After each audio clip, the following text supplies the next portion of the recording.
Chairman என்றே ஓ பன்னீர்செல்வத்தை உரிமையுடன் கூப்பிடுவார் தினகரன். அந்த தேர்தலில் திமுக வேட்பாளரான செல்வேந்திரனை வீழ்த்தி பெரியகுளம் மக்களவை எம்பி ஆனார் தினகரன். 5 ஆண்டுகள் எம்பியாக இருந்த பின்னர் அவரை ராஜ்யசபா எம்பி ஆக்கி மீண்டும் அழகு பார்த்தார் ஜெயலலிதா. 2006ஆம் ஆண்டு முதல் 2007ஆம் ஆண்டு வரை அதிமுகவின் பொருளாளராகவும் இருந்தார் தினகரன்.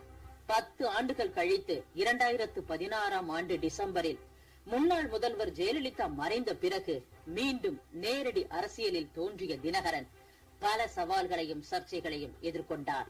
2017இல் நடந்த ஆர்கே நகர் இடைத்தேர்தலில் சக்தி வாய்ந்த இரட்டை இலையுடன் ஆளும் அதிமுகவும் 13 கட்சிகள் அடங்கிய கூட்டணியின் சார்பில் திமுகவும் களம் கண்ட போது அந்த இரு பெரும் சக்திகளை சுயேட்சையாக நின்று வீழ்த்தி தமிழக அரசியலில் ஷாக் கொடுத்தார் தினகரன்.